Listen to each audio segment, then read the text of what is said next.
السلام علیکم ملګرو، څنګه یاست؟ ښه یاست؟ جوړ یاست؟ امید لرم چې انشاءالله تاسې به ښه او جوړ یاست. ما تاسې ته خبره کوله چې پښتانه اوس که تا ته چا وویل چې پښتانه څوک دي، نو تا سره جواب شته؟ اوس زه چې دا سوال تاسې چې پوښتنه وکړم چې پښتانه څوک دي، تاسې به کمنټ کې لیکئ چې حضرت سلیمان علیه السلام زمن دي، پلاره د ډینګه د سړی ګناه ته په هغه وځي. پښتانه چې اصلي کې دي بني اسرائیل دي، بس پښتانه ټول د بني اسرائیل له قومه دي. پښتانه دا 1,40,000 څه کم زیات پیغمبران چې خدای پاک را لګلي وو، دا ټول بني اسرائیل او یهودو ته را لګلي وو. خو دا خدای په موږ مهربانه سوی دی چې پښتانه د الله شکر د مسلمان دي، نه په دې کې هندو سته، نه عیسایي سته، نه یو بل مذهب سته. پښتانه چې دي ټول پاخه مسلمانان دي. خو نن به زه تاسې ته ښیم پوره کیسه، پوره بیان، پوره ډیټیل سره چې دا کتاب لیکل سوی ده. تقریبا مخکې لیکل سوی، بیا په جلدونو کې راغلی، تقریبا په 1953 کې دا نوی جلد راغلی. نو دا کتاب دلته موږ کره پروت دی، موږ پلار راوړی ولو. نو دې کتاب کې به زه تاسې ته اوس پوره ښیم چې پښتانه څوک دي، څنګه راغلي دي. په دې کتاب کې د سندیانو، د بلوچانو، د هر چا مثال دی. مخکې به دوی له ډبرو څخه چاړې جوړولې، لوښي به یې د ډبرو ولو نه ده. نو هغه ټیم کې وایي لوحه او دا وسپنه دا خلکو نه پېژندله. او دا کتاب لیکل سوی په اصلي پښتو کې ده. اصلي پښتو چې د نن سبا مثال ډېره سخته ده، خلک یې نه وایي، خلکو خپلې ژبې راخیستې دي. وروره په دې کې تاریخ لیکلی دی چې پښتانه څنګه راغلي دي. پښتانه د حضرت یعقوب علیه السلام، د حضرت داود علیه السلام له اولاده چې دي. مثال بني اسرائیلو کې ډېر پیغمبران راغلي دي، خو پښتانه چې دي، پښتانه چې کابل او کندهار ته څنګه راغلي، هغه به هم زه تاسې ته ډیټیل سره درښیم. نو تاسې که هغه ما پوره ویډیو ګورئ، ما یوټیوب چینل له سبسکرایب یې کړئ، انشاءالله زه به تاسې ته هر رقم مال درکوم چې پښتانه وروره له خالد بن ولید سره څنګه میلاو شوي دي، له نبي صلی الله علیه وسلم سره څنګه میلاو شوي دي، پښتنو له کومو نبیانو سره ملاقات کړی، پښتانه په کوم جنګ کې جنګېدلي دي. هر شی به پوره ډیټیل سره او د هر قوم به پوره ډیټیل درښیم چې مثال پښتون قوم څنګه را شروع سوی دی، پښتانو د نیکهګانو برجدانو نومان څه شی دی. نو انشاءالله تعالی اوس ځو د کیسې په طرف، بیا کیسې بعد زه تاسې سره میلاویږم. السلام علیکم ملګرو، څنګه یاست؟ ښه یاست؟ جوړ یاست؟ امید لرم چې نو ملګرو دې ویډیو ایډیټینګ ما ډېر په سخت سره کړی دی. انشاءالله تعالی امید لرم چې دا ویډیو به تاسې خوښه شي. نن به موږ تاسې ته ښیو چې پښتنو څنګه وخت را تېر کړی، پښتانه څومره بهادره وو، پښتانه تر دې خلکو لا بهادره ولو د ترکیانو. خو اصل کې موږ دا د موږ پردي تاریخونه ویلي دي، خپل تاریخ مې هېڅکله نه ده ویلی. نن به زه تاسې ته خپل د پښتنو تاریخ درته یامه چې څنګه وخت دی را تېر کړی ده. نو راځئ چې وګورو پښتانه څوک دي. دا هغه سوال دی چې د څو مودې نه د خپلو او پردو تر مابین د بحث موضوع ده. ډېرو عالمانو چې په هغه کښې مغربي عالمان هم شامل دي او د پښتو خپل لیکوال هم د دې سوال د حل کولو کوشش کړی دی او ډېر څه یې لیکلي دي. ولې سره د دې ډېرو لیکوانو د موجودګي د دې سوال یو داسې جواب چې د ټولو خلکو پرې تسلي وشي، یا کم از کم د ډېرو خلکو زړه پرې اوبه وچشي او امنه پرې وکړي، لا تر اوسه یې نه دي موندل شوي. او د دې اختلافاتو په نتیجه کې د پښتو د اصل نسل مساله د یوې ورانې مشهورې شکل اختیار کړی دی. که چیرې موږ په سړه سینه د خبرې ته فکر وکړو، نو دا اظهار ده چې د پښتو قام د اصل نسل مسله نه خصوصا مذهبي مسله ده چې په مذهبي نقطه نظر د دې حقیقي او څېړنه وشي، او نه د مسایل څه سیاسي مسله ده چې خامخا د دوی سیاست او یوې خاصې فاصلې په نقطه نګاه سره منډ و کونډ معلوم کړل شي. ټول پښتون قام د خدای پاک په فضل مسلمان دی، او د پښتون قام یو امتیازي صفت دی چې پښتون به هرومرو مسلمان وي. پښتون عیسائی، پښتون هندو، پښتون یهودي نشي کېدلی. یا داسې به ووایو چې د مذهب په بدلولو سره پښتون بیا پښتون نشي پاتې کېدی.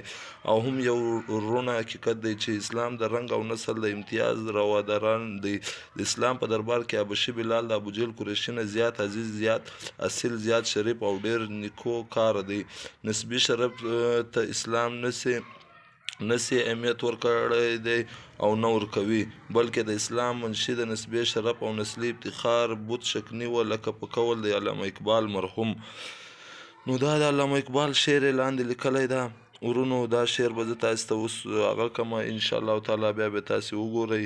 دا لاندې څه لیکلی ده: خویشتن را ترکر و افغان خوانند، وای بر تو آنچه بود مانند.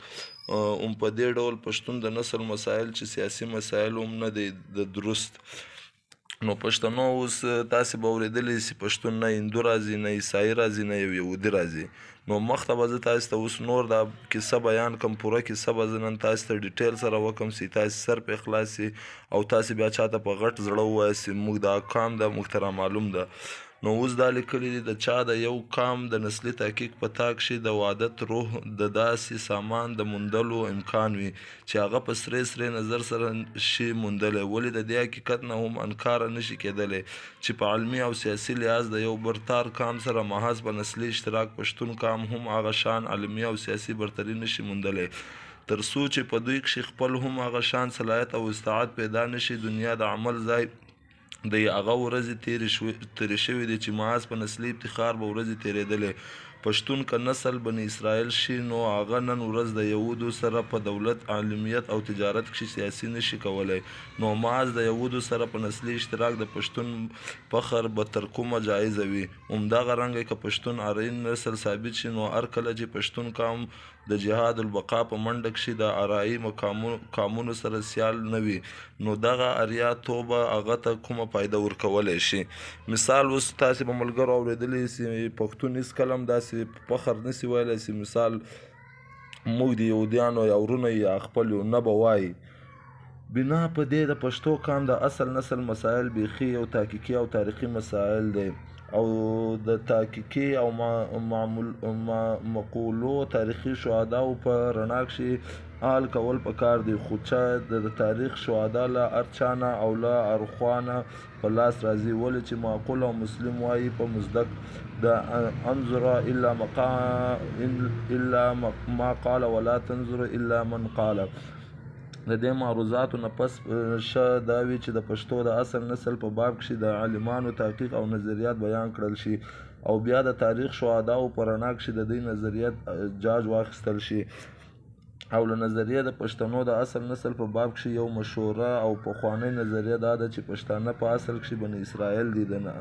د نظریې په اول ځل په مخزن افغاني نومي کتاب کښې پیش شوې ده. دا چې د مغول باچا جهانګیر په زمانه کې نعمت الله اروهي مثال دا بیا دی وای دا په دې کتابو کې راغلی. خواجه نعمت الله د مغول باچا جهانګیر د دربار واقعه نویس وه. د هغه پلار خواجه حبیب الله د اکبر په دربار کښې 15 کاله ملازم پاته شوی. مخزن افغاني طالب اگر چې د خواجه نعمت الله کارنامه ګڼل شوی، ولې د دې کتاب په طالب کښې ایبت خان کاکړ چې د سمان حکم و د خواجه ملا وتړ او په دې کار کښې ایبت خان بن سلیم خان د سمان زما قابل قدر مدد وکړو. دا سړی د خان جهان لودي ملازم و او د پښتون مبهو او خور ورور شجره ته ترتیب ورکړو. نو دا سړی چې و مثال دا دی چې اوس مخته کوم بیان دا ورکړی ده چې دې سړي مثال پښتنو تاریخ لیکلی ولو. اوس دا لیکلی دی او غالب چې په 1214 کښې مکمل شوي دي. دا لیکوال د جهانګیر باچا د مشهور سپهسالار خان جهان لودي سره وابسته و. د دې نه پس چې د پښتون افضل خان خټک خلاصات النسبه د حفیظ رحمان خان زولت افغاني د زرداد خان ناعز توزک افغاني شوکت افغاني خورشید جان او داسې نور دغه ټول لیکوال هم دغه نظریه به داسې تنقید او تنقیح نه مستند ګڼلې ده او د خپلو تاریخینو بنیاد په دې نظریه ایښی دی. د دې پورته کتابونو علاوه د 20مې صدۍ مسیحي په 2مه رابعه کښې سید عبدالجبار شاه ستانو هم یو رساله د بني اسرائیل یا ملت افغاني په نوم لیکلې ده چې په هغه کښې هم د دې نظریه مرصد شوې ده او ښاغلي قاضي عطاالله خان مرحوم هم دغه نظریه منلې او په خپل کتاب د پښتو تاریخ کښې لیکلې ده. په مستشر کینو کښې سر ویل جونز الکزاندر برانس او مستر رواټي هم د دې نظریه مرسته کړې ده. دوی هم وایي چې پښتانه نسل بني اسرائیل دي. اوس دا وګورئ دلته لیکلي دي د لاندې الکزاندر په باره کې هم دوی لیکلي ولو چې هغه هم ویلي چې پښتانه اسرائیل دي. اول د دې نه چې د پښتنو د نسل په هکله د دوی پورته مشهوره نظریه په څېر د تاریخي شهداو په رڼا کښې بحث وشي. دا به ښه وي چې د نظریه هم د خپلو وضعینو په الفاظو کښې بیان کړل شي. په دې غرض چې ښاغلي لوستونکي تر ننه هم په تفصیل سره آګاه شي. د معاذ افغاني او د دې قسم نورو ټولو لیکوالو په قول د پښتو لومړنی مورث علیه سوال اول لومبنی د پښتنو وارث و هغه علی سوال ملقب به تالوت نوم تالوت ولو اسرائیل دی. دا سړی د حضرت یعقوب علیه السلام اسرائیل په 12 زامنو کښې د بنیامین په اولاده کښې دی.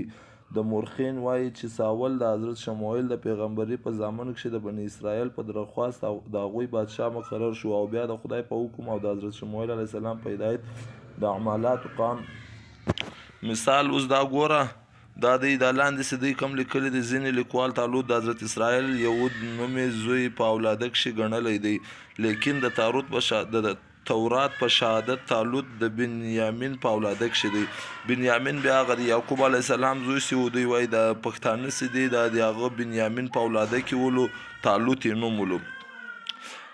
قاضي عطاالله خان مرحوم قاضي نو بیا دا اوس دوی وایي دلته مثال د عمالات مقام جنگ ته روان شو. عمالات مقام بادشاه جالوت نومېده چې د خپل جسماني زور او طاقت په وجه چا د هغه مقابله ته مخ نه نیولو. تالوت د خپل ځان سره 314 تنه زنګي ځوانان پاتې شوي وو او د هغه نور پوځ د هغه د نافرماني په وجه د جنگ ذوق نه و پاتې شوي. جالوت چې میدان ته راووتو نو د هغه مقابلې ته د بني اسرائیلو لخوا څوک نه ووتلی. اخر تالوت په خپل پوځ کښې اعلان وکړو چې کوم سړی چې د جالوت سر پرې کړي او ماله یې راوړي نو زه به د خپلې لور په نکاح هغه ته ورکړم او د بادشاهۍ په کاروبار کښې به یې د ځان سره شریک کړم. د دې اعلان نه پس حضرت داود علیه السلام په هغه وخت کې د جالوت مقابلې ته روان شو او جالوت یې په یوه کاڼي وویشتو او د ټک له مرګ مړ کړو. سر یې ترېنه پرې کړو او تالوت ته یې پیش کړو. د وعدې مطابق تالوت خپله لور داود علیه السلام ته واده کړه او د بادشاهۍ په کاروبار کښې یې شریک کړل. ولې څه موده پس تالوت د حضرت داود علیه السلام په هکله بدګمان شو او د هغه د مرګ په تابع کښې لګیا شو. حضرت داود علیه السلام چې د تالوت د ارادو نه خبر شو نو د تالوت نه وتښتېدو. د دې نه پس د تالوت بدګماني نوره هم زیاته شوه او ظلم زیات یې راواخیستل. ډېر بني اسرائیل او جلد او د ظلم بازارې تود کړه. اخر څه موده پس تالوت په خپلو ظلمونو پښیمانه شو او د خپلو ګناهونو د کفارې په تورې خپل سلطنت حضرت داود ته وسپارلو. دغه وخت کې د تالوت د 2 ښځې امیدوارې وې. د هغوی پالنه یې هم داود علیه السلام ته حواله کړه او دوی انتظاماتو نه پس د خپلو 10 زامنو سره کفارو سره وجنګېدو او هم په هغه جنګ کې مړ شو. د تالوت د هغه دواړو امیدوارو ښځو یو زوی وشو. د یوه نوم ارمیا او د بل نامه برخیا کښېدول شو. حضرت داود علیه السلام د دې ماشومانو ښه پالنه وکړه او څه وخت یې دوی لوی شول نو د خپلو ذاتي اوصافو او کمالاتو له کبله برزیا د حضرت داود علیه السلام وزیر اعظم او رامیا سپهسالار مقرر شو. څه زمانه پس برخیا او رامیا دواړو ودونه وکړل او دواړو ته خدای یو زوی ورکړو. برخیا د خپل زوی نوم آصف او د ارمیا د خپل زوی نوم افغانا کښېده. برخیا او رامیا په خپل نیټه وفات شو او هر کله چې د حضرت داود علیه السلام وفات نه پس دغه زوی حضرت سلیمان علیه السلام د هغه په ځای د بني اسرائیلو باچا شو. نو حضرت سلیمان علیه السلام د برخیا او رامیا زامن د خپلو پلرونو په عهدو مقرر کړل، یعنی آصف یې خپل وزیر اعظم او افغانا یې خپل سپهسالار مقرر کړو.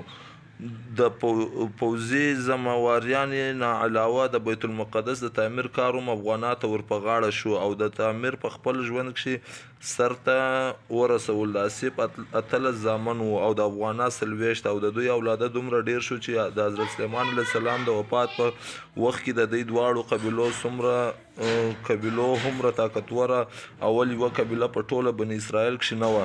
د بني اسرائیلو او بني افغان هجرت دغه مورخین وایي چې د حضرت سلیمان علیه السلام د وفات نه پس بني اسرائیل د خدای نافرماني اختیار کړله او نګار ګناهونه او سرکشي یې شروع کړلې. نو دوی د ګناهونو په سزا کښې خدای پاک په دوی باندې د بابل باچا بخت نصر مسلط کړو. بخت نصر په پروشلم حمله وکړه. په دې حمله کښې ډېر بني اسرائیل ووژل شول او ځینې ډېر یو خوا بل خوا وتښتېدل. د دوی معزز او د سر سړي د زرګونو په شمېر بخت نصر بندیوان بابل ته راوستل او هورې یې قید کړل.